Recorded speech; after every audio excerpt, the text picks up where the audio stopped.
Welcome to my podcast. Bravo Podcast is always here to inspire, motivate, and give you all the information you need. Our podcasts are very versatile. We can go into different topics. In this case, we know that there are so many different topics that you need out there to make sure that you're kept inspired, motivated, and given that you need. Today, in my podcast, we have a very interesting young woman, an advocate, a lawyer and an advocate of the High Court of Uganda. She is an advocate for women's human rights. An interesting story behind her. We'll be diverging into what she's done and what led her to choose this kind of path, especially on the human rights of women. We know out there everybody has spoken about human rights for children, human rights for women. Those are the topics that are very popular. We're also going to fight for human rights for men. But in this case, we're talking about the human rights for the woman out there in both her daily work and also in employment. And we're going to base it on employment, human rights, employment. Human rights for women in employment. You're most welcome, Elizabeth Achola Brenda, all the way from Apache district. She's amazing that she speaks Acholi, and this time I'm also going to learn some bit of Acholi. Kopango. Kope. Temabe. Atiabe. Teningo. Atiabe. Thank you so much, Yes, Bravo, for yes. having me here Yes. and for that very vibrant introduction of all my government names and Yes. everything. Yes. Yes. I'm happy to be here. It's my first time being on a podcast, Yeah. and specifically, of course, being on this podcast. And I'm just looking forward to, having an engageful discussion on women's rights. Yes. Women's topics, anything to do with women is something that I genuinely and passionately enjoy. It's the equivalent of how I like talking about plants. So, yes, like you said, I'm a lawyer. Yeah. I'm an advocate of the High Court of Uganda. I'm a certified project manager. And currently, I'm a team lead at a women's rights organization called Women's Solidarity Initiative. So in that organization, we are dedicated to empowering young women. Our target audience, the work I'm doing now, is the university students and women who are just leaving university, the early career. Yeah. Yeah, those are the target people that our advocacy is supposed to empower and help. So that is what we do as a team lead at the Women's Solidarity Initiative. We empower them in leadership, mentorship, development, and on top of that, we champion women's employment rights. So for me, when I finished law school, I remember I didn't immediately go to get a job to work. I think this is a story that many people really face out there when you're done with school. Yeah. The thing is, when we're in school, we have this confidence, especially on your graduation day, that, oh my God, once I graduate, I'm going to get a job, I'm going to get a family, and then buy a car. Yeah. Everything is planned out when you're in school. Yeah. But then reality hits when you get out of school. So just like many people out there, many youth who struggle with employment, I happen to be one of them. I stayed home for a while before getting a job. And keep in mind that during this time, most of my colleagues are working somewhere, they're working somewhere, or their parents have connected them, Yeah. or maybe they've got some opportunities that some of us have not yet gotten. So I realize right now, as I'm speaking now, the list of 2025, Yeah. when I look back at the list then, that was around 2020. Yeah.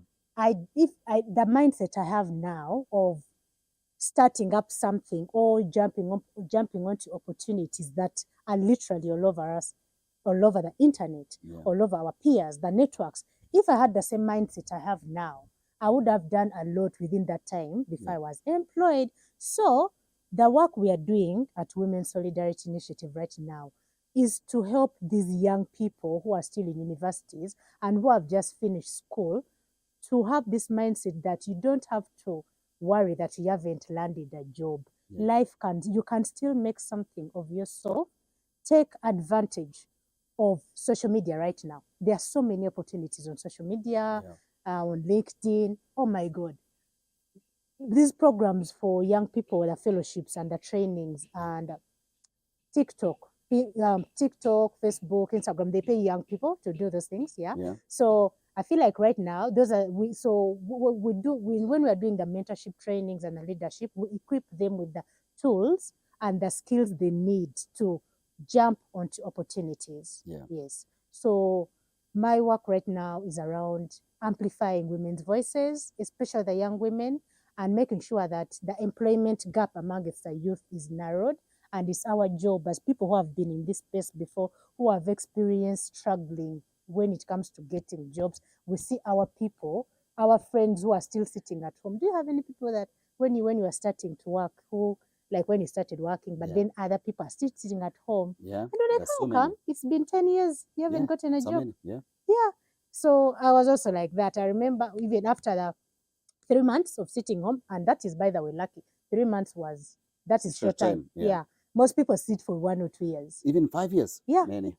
Yeah, many people are struggling. But you wonder why. Is it because jobs are not there? I think jobs are there.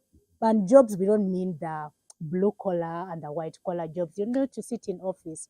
That is why people need to take interest into entrepreneurship skills, things that they can lash on that are separate from the things that they taught us in school. Yeah. And it's something that we are trying to advocate for and champion at our organization. And we do this a lot. That is why we are really targeting people in university, because you have to get them when they are still young. Yeah. You have to get them when they are still young. And all this is based off our personally my experience and also the founder of the organization. Our organization is still quite young. Yeah. This is our second year of running, Yeah. but I can say that we really have made a lot of impact through our mentorship program. Right now, we are in our second year and second cohort. We have worked with 35 young women who have been mentees, Yeah. 27 who are mentors, and meaning with all this, we are building this pool of women who are empowered, but also equipped with the skills and the knowledge to do something, think outside the box and be like, okay, I experienced this. What can I do to change the status quo without waiting for this employer to hand me the contract? Now I've given you a job. Yeah. We advocate for people to take advantage of the passions that they have. Yeah. Personally, I like plants. Mhm.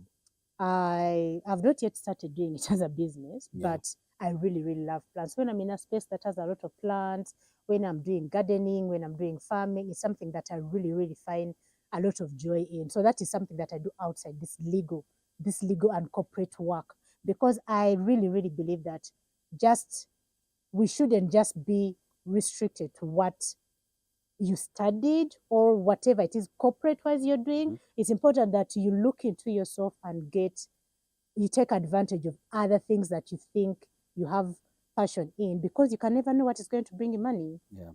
It may be dancing on TikTok, it may Yeah. be being on Instagram, Yeah. or hosting podcasts or having YouTube, like Yeah. right now. And I really love that these days technology is being talked about so much, not just in the urban areas, but also in the villages. In the villages. People are taking the initiative to take all this technology to the urban centers, because if you don't get in line with what's happening, you're going to be left behind. Definitely. Definitely. Yeah. You see, it's an amazing work you're doing, man, and I must commend you for that. Yeah. Thank you. There's this scenario where we look at a child is brought up in a family, and the family tells this child, go to school, study well, become a lawyer, get a job. Even before you get a job, Yeah. a woman they say Yeah. from university you must have landed a husband, because this child comes to university on three targets: Yeah. study well, Pass. pass, get a husband, get a job. Get kids and then the job whatever. can So this is a girl. Now you're saying this child is leaving university. You need to look for your passion. yeah. But remember, your own parent says that you must become a lawyer and go and work in the High Court of Uganda. Hmm. So this is now you're a lawyer, you've got, you're qualified, Yeah. but you have no job. Yeah. And then somebody says, please look into your passion. Isn't that demotivating someone? Because their parents told them, we want a One lawyer thing. in this home. Yeah. We want a doctor in this home. Here, you're a lawyer, you Hmm. don't have a job. How do you change the mindset Yeah. of this child that has been disappointed that they got qualified out of university and no job? And now here you're telling them what they should have done before they Yeah. joined the university. Yeah, that's actually a very common scenario that Yeah. many people go through. You see, before I answer, I should say that yes, as much as I went to law school, I'm now a trained lawyer. Everything I did everything required of me Yeah. as a lawyer. I'm not sure that that is also the dream that I had. I remember before I did the Form 6 exams, my interest, I really like writing, Yeah. mass communication, that kind of thing.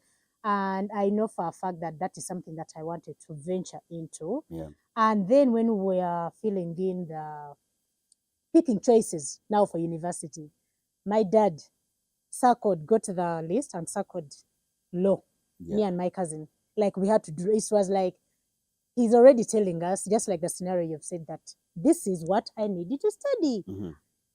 No discussion about what do you want. And don't get me wrong, I like what I did.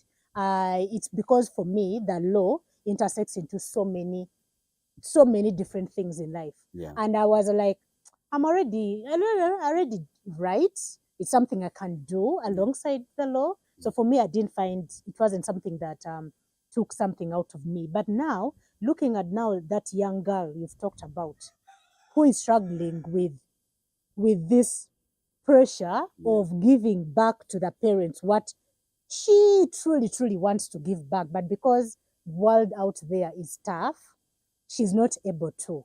Why I'm saying that we need people to, we not people, we need to all embrace different things within us to see, okay, look outside the box, outside just what you've studied in school. So what I would advise still this young girl, how would I work around changing their mindset? Most often, the things that we think or we believe are things that, of course, we've always known. Yeah. But how can your mindset change? So what do we do? One of the things that we teach in our mentorship program is soft skills, things to do with negotiation, art of communication, emotional intelligence, networking, relationship building, self-awareness. Once you get the conceptualization of those skills, it's very easy for your mind to move from this point A that you've always known to go to the next stage that is now going to help you look into other things that you can do, because you realize that as much as you're going to say venture into, what example can I give? Let's say you're venturing into selling in a boutique. Yeah. That doesn't take away the fact that you're still a lawyer, a doctor, an accountant, the things that you've studied. It does, it doesn't. Yeah. So all that, the mindset comes from the person. We can only do as much by giving you the information. And that's a bit also about the internet and all these things that are there. They give you the knowledge. It's up to you to apply it. To apply it. Yeah. So that young girl in that scenario, you take advantage of these programs. There are so many organizations that are helping youth these days on how to handle unemployment season, because I think many of us, especially in Uganda, one of the biggest problems that the youth face is unemployment. And because of high employment rates, what is that causing? The crime rates are increasing. Young people are on the roadside grabbing people's bags, they are breaking into cars, they are doing what not, because they are looking for money. Why? They are saying they are unemployed, the government has refused to employ them. But why must we wait for the government, To in employ, quotes, yeah. to employ? How about we equip people, help them, give them the knowledge, open their minds, like, you know what, don't wait for someone else to hand you a job. Yeah. That opportunity will come, but if it doesn't, try to do something else. You can, why I was insisting on passion, because I believe that all of us have some hidden talents within us Yeah. that you can't know until you've tapped into it. Personally, I like tailoring, sorry, not tailoring, knitting. Yeah, I know knitting. how to knit scarves Yeah. and beanies and make like those mats. But that is something I discovered actually during COVID, because now we are idle. You're not working. Yeah. Yeah, yeah. So you're like, what do I do with myself? And I think the unemployment season can, in a way, be the equivalent of how that COVID period was for most of Yeah. us. You're just sitting at home. Yeah. Yeah. So I think it brings out your talents. Yeah. Yeah. So you can tap into the passion, your talent, and you make money. Yeah. Yeah. You know, when you look at our profession, sometimes when we go through this profession, sometimes Yeah. we develop the ego. You find somebody say, a lawyer, how can a lawyer dance on TikTok? Yeah. Okay. So people will see you dancing on TikTok, but you forget that that very person who is dancing on TikTok is making some money, or is doing it on Facebook, is making some money out Yeah. of it. We had I did a session about on how people can use Facebook or any other platforms to Yeah. earn money. Then you're like, how can me, the lawyer or the doctor, be dancing on TikTok? Yeah. If TikTok is giving you money, dance. To me, Yeah. I think that wouldn't be a problem. But again, when we dive back into disappointment, Yeah. don't you think some people feel very disappointed that with the efforts they are putting to go to school, Yeah. they have no job? And then they feel demoralized. Yeah. How do you change the mindset of this woman and say, yes, you're a lawyer, you're a doctor. It doesn't cost you nothing to go for your passion and actually earn from your passion, even when you have these qualifications. That pressure, like I said, is really, really high. Yeah. And, from experience and from what I've seen, because I've worked a lot with women generally, not just young women. Yeah.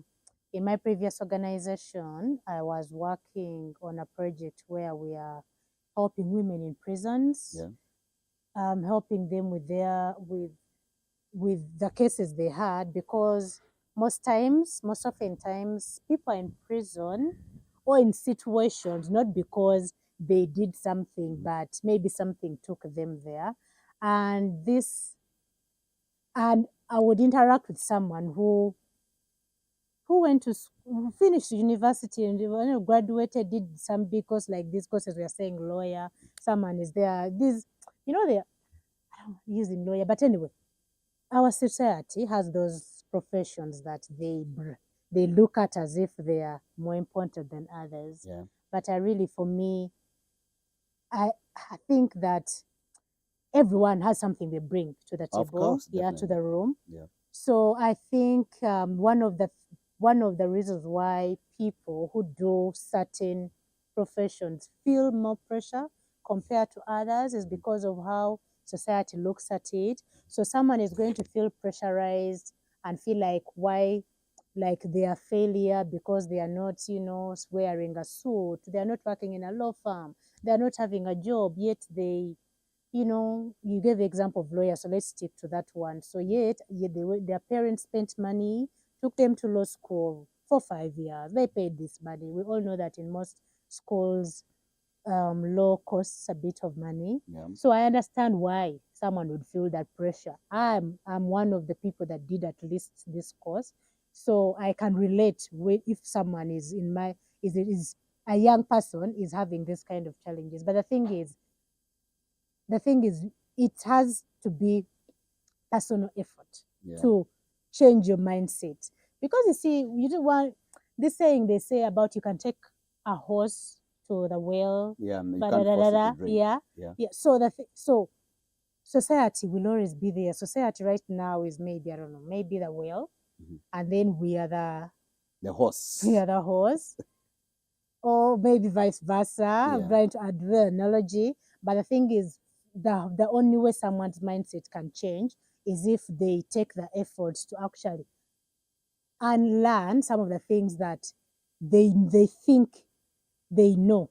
And some of the things I'm talking about here is society expects me to do this. I'm supposed to do this, but they don't have to. You have to step out of that thinking Yeah. that you owe society something. You don't.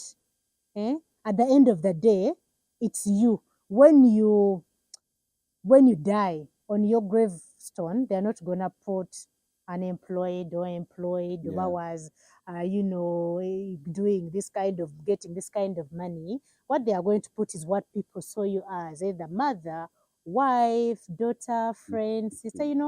At the Yeah. end of the day, it's you. People see you as you outside. So if you start changing your mindset that I'm more than what I studied, I'm more than what people or society expects me to do, Yeah. then you'll find yourself that you're looking at life in a different lens. You'll find yourself open to so many ideas and opportunities. You're not going to feel like you're restricted and you feel the need to give back to, say, your parents or these people that put so much into your education, and just because you're not able to give back, that you're a failure. Yeah. Because once you look at yourself as a winner, it doesn't matter.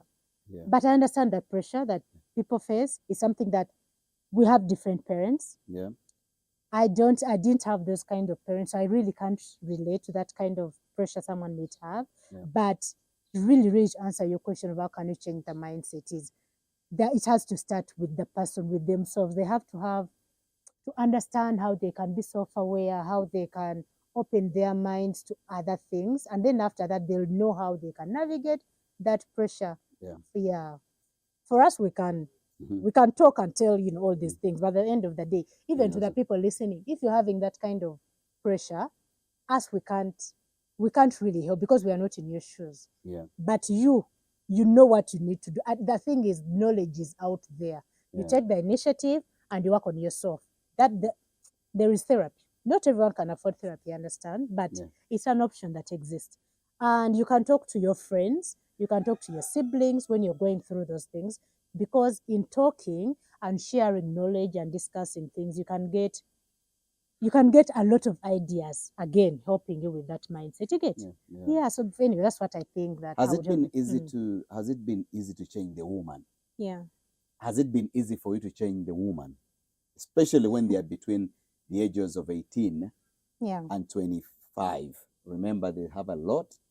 Of course, they're looking for husbands, as Yeah. it has been trained. Yeah. Then they're looking to start families. And then here you're telling them that they should be entrepreneurs or they should change and be diverse. Yeah. Has it been easy, especially in this country, Uganda? Have we Mm. found it? Is it becoming easier to Yeah. transform somebody who feels disappointed? Yeah. Yeah. How have you made it easy? I think have I managed to do something like that? I would say yes. Yeah, because yes, you're right. Many young girls, the way we are raised is different from how men are raised. How boys are raised. Most girls, especially in rural areas, you're raised like I said earlier. Go to school, graduate, get a husband, start a family. Then for the boy, go to school, graduate, get a job, take care of your family. So as much as in the beginning, these two are similar, there is somewhere they are going to deviate. And why our programs, our work at WSI mainly starts with university is because that's a very tough age to be at. And someone is now at this stage where they are almost at the end. They are giving back the degree to the parents, yes, but now there's now the next requirement the parents wanted, which is the husband. Maybe this young person is in this space where they don't want maybe to get married right away, or they don't want to have kids right away, but another person wants to do that. So for us, what we do is let people, these young girls, know that all these options are okay and are available. There is none that is better than the other. So if a young person wants to say do a business alongside get married and have kids, what do we do as an organization?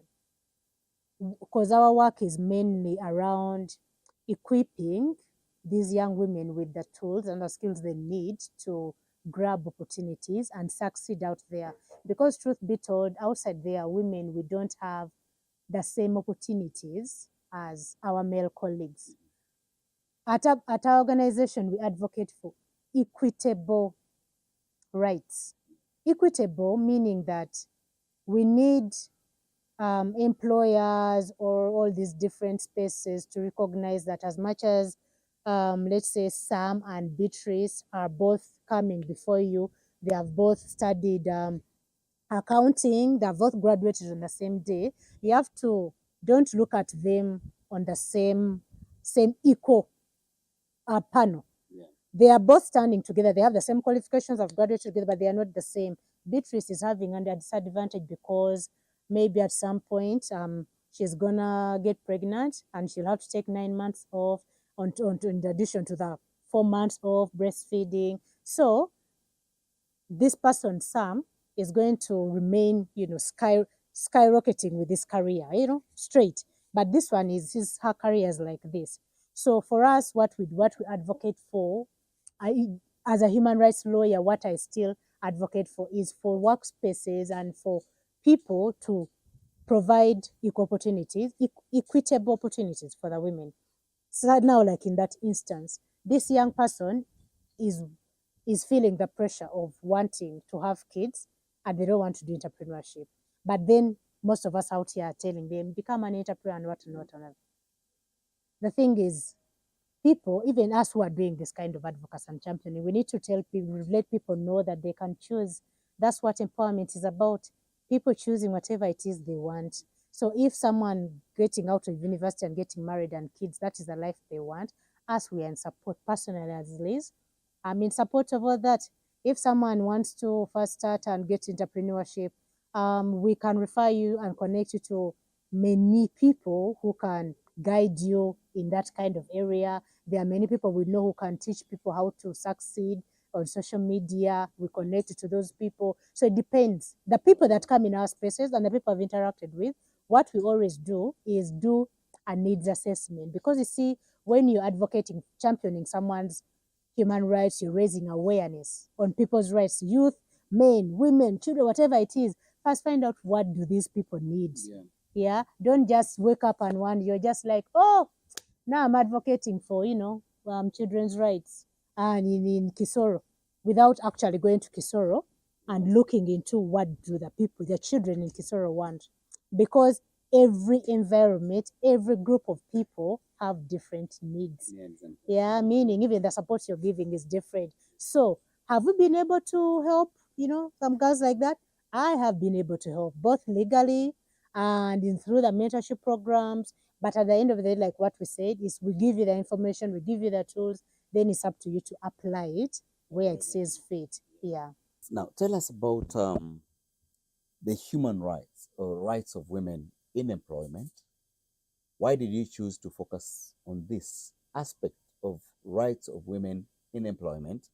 Because rights of women in employment, like any other person who is employed, they are protected under the human resources management or human resources policies. Yeah. Why did you pick out this for women? Why should they have their rights different in employment, and yet organizations have human resources policies? Yeah. So yeah, you're right.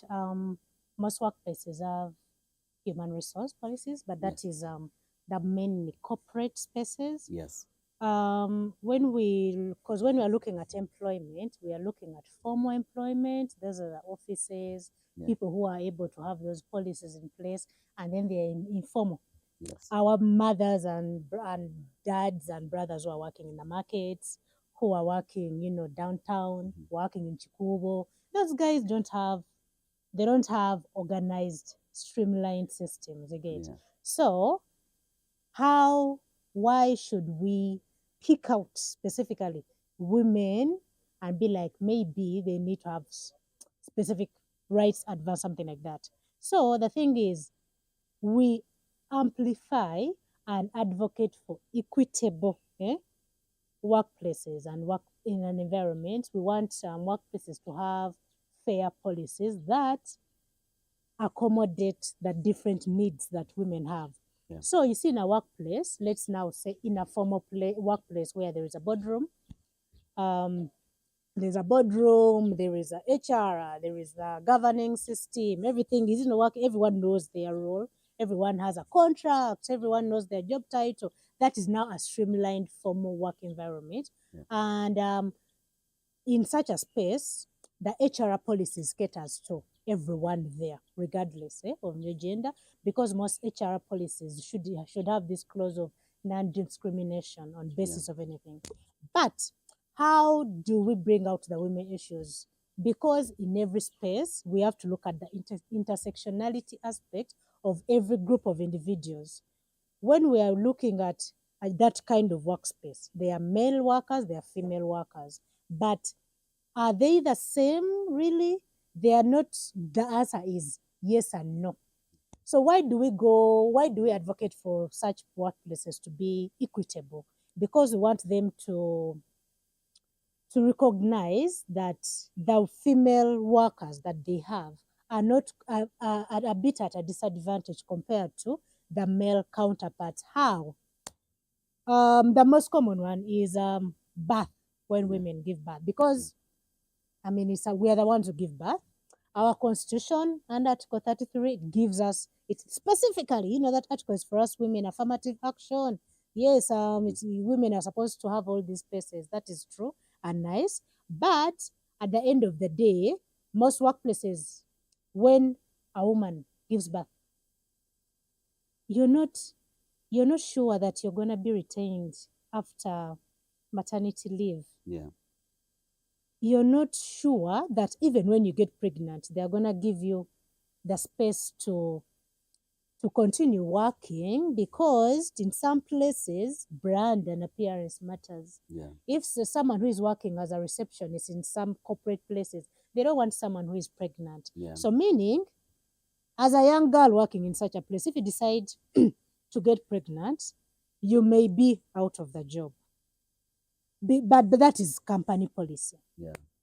And then another woman may be fearing to get pregnant and start a family because they know that at this workplace, if I get pregnant, the moment I step away, I'm not going to have the same fighting, competitive space as I have as a single person who is not married. The same thing applies to when someone gets married. There are those dynamics that happen between men and women, but the one that is really loud is the aspect of pregnancy. Many people, right now, we are running an advocacy campaign this month.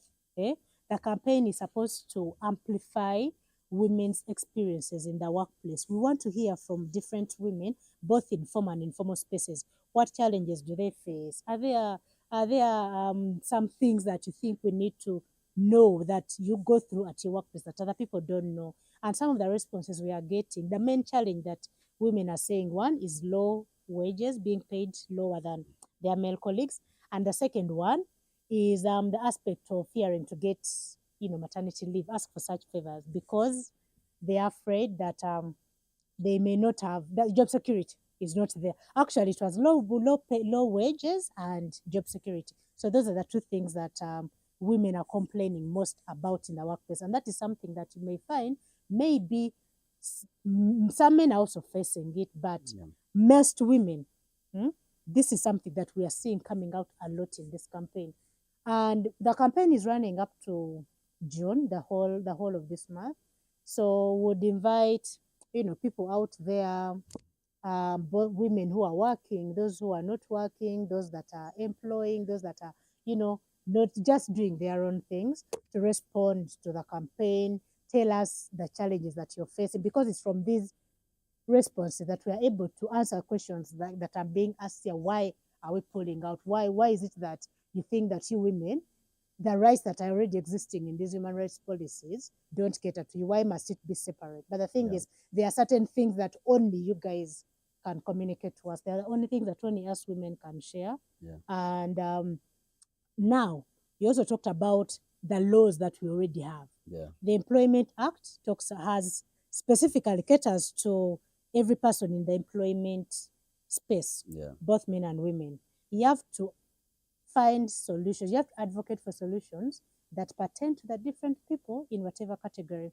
Then this other woman who is having her young children, there are so many dangers that the young children can go through, can get into. I mean, the market is not the safest place. And then when you look at the hygiene and the health in these places, is it a place that really a woman can go to? You know, women, we are prone to getting diseases easier compared to men. So does the market or does this workplace provide a healthy environment for this woman to actually thrive? So why do we advocate for women's rights, employment rights? Because in many employment spaces, some of these things are taken for granted. Yeah. They are not brought out. Many women are suffering silently because, I mean, the world, there's this saying that I don't like, it's a man's world. We are just living in it. But it can also be your world, you know. Any world can be your world. If I can say it's Lizzie's world and everyone else is living in it. It can be Bravo's world and like your perception, how you look at life is what matters. So we pick out these women's employment rights and advocate and amplify for them specifically because many people, many women and young women in different spaces are going through things that they can't talk about because workplaces don't have policies in place. Sexual harassment is something that happens a lot in workplaces, but as much as the HR talks about sexual violence and harassment, don't do this, you find that in most workplaces, that is not something that is practiced. But when there is someone, an organization that talks about something like this, that advocates for workplaces to have in place sexual harassment policies, but not just have them in place, actually implement them. Don't give the boys, the men, a free pass, and then you're letting the women go because you're like, I can't lose the guys. I mean, they are helping me out in this thing, and yet they are doing something that is totally opposite of what your sexual harassment policy says. So it's not enough to just have these policies in place. It's important that workplaces implement them. And that's a problem that many women are facing. Workplaces are saying, yes, we have these laws in place, but some of the people who are even heading those workplaces don't know what these policies say. They don't know what the sexual harassment policy is saying. Eh? So what does it? So what is sexual harassment in the first place? Is it just my male colleague touching my leg? You know, is it hugging your male colleague? I mean, the nuances around there a lot. So I think workplaces need to have. We are advocating for workplaces to just have this environment where all employers are free to talk about the challenges they face. If a woman, an intern or a volunteer who is just from university is being maybe vibed or she's fearing to go to work because there is her supervisor who is going to make some advances to her that she's not comfortable, but she fears to speak up because, I mean, that's the supervisor, you get. So you see, those are the problems that the women are having. We are getting them a lot in this campaign, the responses. And we call upon more women to respond to this campaign. We'll be sharing the link later on our Facebook page. For them, they can respond on WhatsApp, they can call, they can check out the organization on the website, on all the social media pages. This is the kind of work we are doing. We're advocating for you women. Everything that we're doing is for your employment trust, raising awareness. Most of you women don't know that there's even somewhere you can go and report your challenges that you're having at work. There is a labor court. You can go to this the industrial court rather. Then there is this labor employment place that is here on Chintu Road here in Kampala, where we report all employment related cases. People don't know that there are mechanisms and places and people who are in place to actually help when you're unfairly terminated, when you've maybe gone on maternity leave and you've gone back, your contract is terminated because of that, when you're sexually harassed and they instead of giving you solution, they let you go. You can always file a case on, you can sue the company for unfair dismissal because of so many other different reasons. So it's important that us as legal professionals, we help the public amplify some of these laws. The reason why the reason why the government puts in place all these laws is so that people don't just hear that, oh, this law exists. the reason why we go to law school is to bring and explain the law to people, Yeah. the layman, someone in the market, someone downtown. Allows anti taina any rights. Eh? Allows anti those rights are for people who are in offices and uptown Kampala. Yeah. They need to know that these laws pertain to them as well. So for me as a human rights lawyer, it's my duty and the duty of my organization to promote and let people be aware of some of these rights. And when an empowered person who knows their rights is someone who can stand for themselves. That is why in many spaces they advocate for empowerment, because an empowered woman, an empowered child, an empowered person is someone who can really navigate life. So, Yeah. Tim, how are you going to focus on the informal sector? Yeah. The informal sector, the woman out there who is down there. What mechanisms have you put in place to Yeah. go down to the woman, the real woman Yeah. that really has no say? He's not been to school. Yeah. He's employed. I could give you an example of the households. These are the women. That are treated Yeah. really unfairly in homes. Mm. Very, very many of them Yeah. are going through that. And then the informal sector there. Yeah. So how have you arranged with the organization to touch the lives of a woman who is down there, who's never been to school, but Mm. feels that they're going through a lot of tough times in people's homes? Yeah, Yeah. that's actually a very good question, because it's something we get a lot, Yeah. and that's why I was saying that this campaign is for both formal and informal sectors, women in those spaces. But I also understand that the campaign is running on social media platforms, Yeah. and the women we are talking about, Those who are not on the platform. they are not there. They don't know how even a link works. Yeah. So how are we getting their voices? Because what the main thing is that as an organization, we can only do so much. We can only stretch ourselves to how much we can offer. Eh? So it starts from me as an individual. Before even I go to the organization, what am I at least doing to help someone in the informal sector? Because I have people who are around me who are doing that kind of work. Even before I go to someone downtown, I need to look within my neighborhood. This tailor who sits on her kadala, she needs to know her laws. The lady there selling her pumpkins and tomatoes, the lady helping me wash clothes.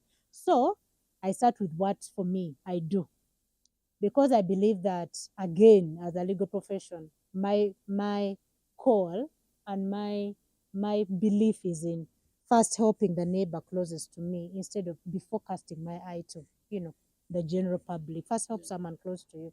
So I always try my level best to guide. I have a lady that helps me with home care once in a while.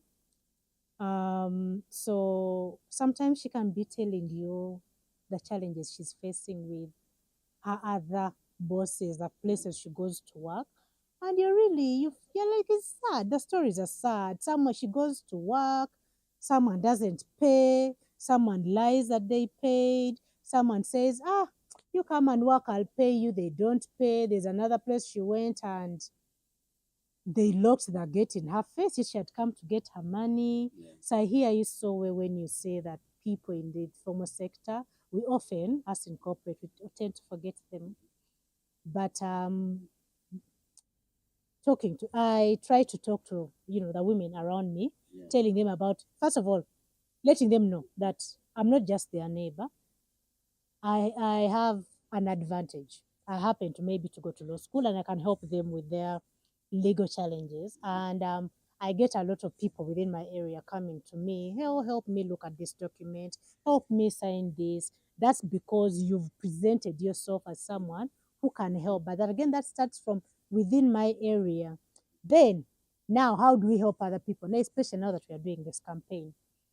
First, we are partnering with these people who do kalango.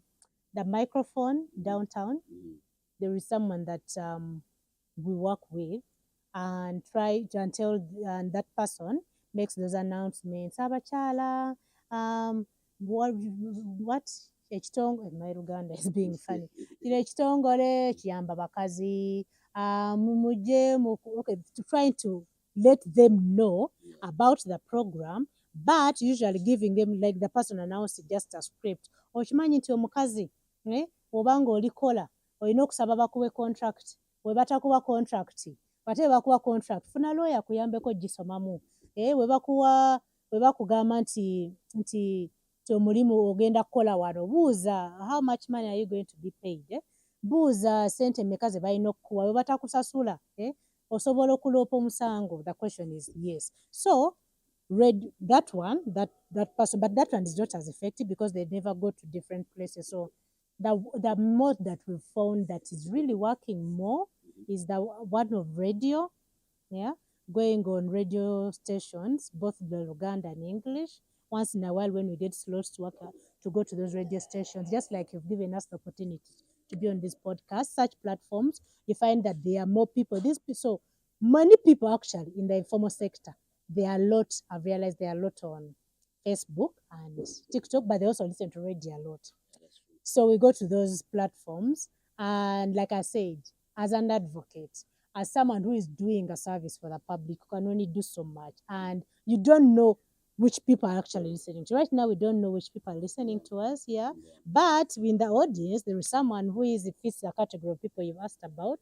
So even us having this conversation, having the awareness, one of the things that we do, partnering with different people who have platforms, who have engagements with diverse groups of people to talk about such topics, but going to radio stations, people call a lot when you go to radio, calling in with questions. So that is some of the ways that we get some of their feedback. And then the one-on-ones going on ground, maybe in the community. Sometimes I can organize with my team. We go in this community and just do those things like focus group, just get a group of 5 women. So that is what we do. So we are getting these responses from people in the corporate who know English. They can click the link and respond. Then there are those who are just relying on mouth-to-mouth conversations, the little we can get. That is why this kind, with advocacy, it's something that doesn't happen at once. It happens now. Some continues, someone builds until it reaches now the person in Kabale. But when you've just started, you can only work with, and then it spreads. So we continue doing it. And recently, actually talking about still the employment gap, because our efforts as an organization is to try to work on the youth employment gap. What collect evidence, what challenges are youth facing to get employment? Why is it that many youth are unemployed in Africa? So we look into such things, and I was recently selected on a youth project that is being done in 8 different countries in Africa, and I'm a youth advisory committee member. So what that means is that I get to be the voice of the Ugandans here. We are 2 Ugandans. So meaning the 2 of us have to represent all the youth, whatever challenges, all these things that we are talking about, we need to look into them. So the fact that this campaign gives us a bit of information, I'm even able to ably represent when we are meeting stakeholders and policymakers, because in my role, I get to have discussions with people who are looking at policies that are affecting women, affecting persons with disabilities, affecting children, affecting people in refugee camps, so many vulnerable groups. But if I have this information, I'm able to ably represent. So, to answer mainly your question, with the informal sector, it has to be word to mouth, like going there. N'obatuukako, n'omubuuza, you create a connection. Because these people need to relate to you. If you just remain on your computer and you're like, oh, the campaign is going on, you may not really get, you may not really. Yeah, amazing. And thank you. I appreciate you for the kind of work you're doing. And it takes compassion and empathy for you to go an extra mile to see that a woman or any other person, especially in the gap of vulnerability, they are able to get some hope. And I think we still need to do a lot in Africa. We still need to do a lot in Africa. The media is there. how many people can access the media. If you're, I know you're from a patch, Yeah. how many women in a patch can get all this information? Suffering is still a lot It is. down there, and I think we need to fight ignorance, and which we still have to fight a lot in Africa, especially in the countrysides. We still have Yeah. to fight ignorance. Yeah. Okay, we talk about ignorance in the countryside, but even people who have gone to school are still ignorant. Arrogant. Very, Yeah. and many still, even when they have the books, they have gone to universities, they're still ignorant of so many things, because if you still see family violence, Yeah. there's a lot of family violence with people who have gone to school, because we expect if a girl child has gone to school and a boy has gone to school, how they run their family is totally different from the person who never went to school. Yeah. But we're seeing more violence. We're still being many people taking advantage. If you look at sexual violence and everything, it's in people who have gone to school at the end of the day. So we need to do more. We need to do up our game in making sure that awareness and advocacy continues even for people who have gone to school. Especially for people who have gone to school. Actually, it's good that you mentioned that, because you see, in my spaces, I interact a lot with the learned friends. Yes. And, brother, I can say from my experience, I think we are one of the most arrogant groups of people. Because I don't know, law school makes us think that we know above everyone else. And you find that when we're doing this research, I speak a lot with people who are still working in legal spaces, and you find that you think that since lawyers deal a lot with the law, they go to court, they implement, they represent people, they would actually do as they studied or practice what they do, but it's the opposite. So yes, they have people who have studied, they say they are learned, or the doctors in different, I know in different spaces, most people What's in the blackboard? We are arrogant, we are ignorant, but it takes really courage character for someone to be like, I need to relearn, and as I don't know, look at people as human beings. You When don't you talk about the land friends, why are they called the land? Why are you the lawyers are called land friends? And land friends mean, I don't know. Why do they call we them are land learning. friends? We are learning because of what the course we are doing, because it brings there's a lot of the law specifically is something that is wide and pertains to every person. So the fact that as a lawyer goes to law school for 5 years, and then you graduate LDC, and then you enroll, and then now you're in court, there's a bit all that knowledge, it makes you in quotes learned, but anyway, they call them land free. It's a land fellows. because of the things that we've studied, But the even things the we do. doctors study a lot. That's the thing. So I think the doctors study more things They do than you, the lawyer. So how do you think that that term, the land friend? Maybe they're land in their spaces. But as we are land, as we are land friends. Yes, whenever I meet lawyers, I had a lawyer the other day as well. I said, "What do you call yourself, the land friends?" And at the end of the day, are you more intelligent? People who study the law, are they more intelligent? And if you're more intelligent as lawyers, how come others win cases and others fail? When we go to courts of law, why do we have the winners? If you're a winner, if you have, won if the you case, know it all, yes, does it mean that you know it all? Tomorrow you find that there are high courts of law. I mean, we have the court of appeal, we have all those. If you win in the lower court, somebody wins you in the upper. In that category, the land friends. bragging rights. You know how some people go to smack. Yes. With those schools that brag. Yes. And someone else who is in deep in PG won't be in the same space. Yes. So it's not like they are learning different things, but the reputation and the brand. I think even the legal you claim, spaces maybe like the that. lawyers claim that of the land friends. Yeah, but that doesn't mean that we know more. But that's the perception. I think that is why we come off as very arrogant to other people, because all through school they're telling you learned, you know it all. Even when you're out there, you counsel, those are the wings you should carry. So when I go into a space, that's how I'm gonna behave. And to other people, and then I'm going to reach, let's say now I'm doing digital marketing.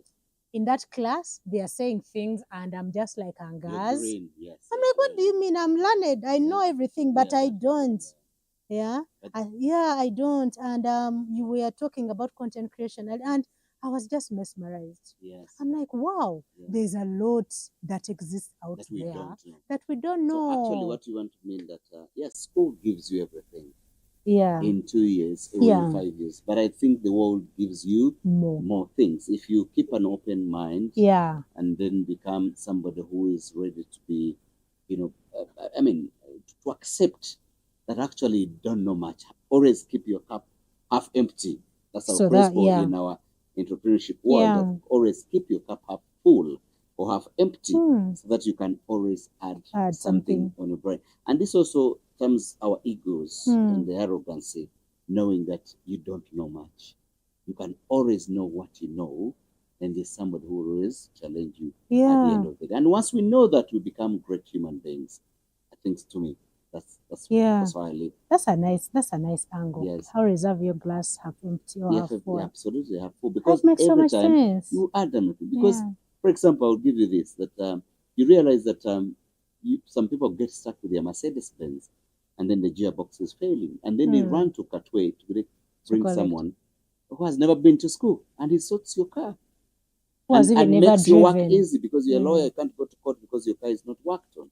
Or you're a doctor, you want to move, and you find that your engine has to be worked on. So you realize that somebody who is working on your engine has never been to school, which means he has something that he does and you don't know, which means you can never know everything. You can always respect everyone who knows something that you don't know. And that's how I live my life. Anybody who does something that I do not know is actually... welcome them. Yes, absolutely. You welcome them. Learned friends, Yes. need to learn that thing. They need to learn it. Banange learn my fellow learned friends. Yeah, they need to Let us be more open. Yeah, Yes. lawyers, Yeah. we struggle. Yeah. So thank you so much. It's a pleasure having Liz Achola Grace for this podcast, and it's always a pleasure to bring you so that I'm able to give you that information that will leave you motivated, inspired, and encouraged right wherever you are. So thank you so much. Please follow our page, share our content in the spaces out there, and do not forget that Naria Motel is our host. We always do our podcast at Naria Motel, and always come and see what you need to see at Naria Motel. And for the plant lovers, this is an amazing place. So thank you so much, guys. It's a pleasure, and once again, and we'll be very humbled having you here again. In 1 or 2 words, what would you want to tell the woman out there? The woman out there. The world is yours to occupy. Don't limit yourself to just what you were told growing up. Always be open to learning more, empowering yourself. You're so much more than just what society says a woman can be. Yeah. Always look up for more opportunities as well, and support our programs. Thank you. Follow us. Thank you so much. It's a pleasure, and have a great day. Thank you.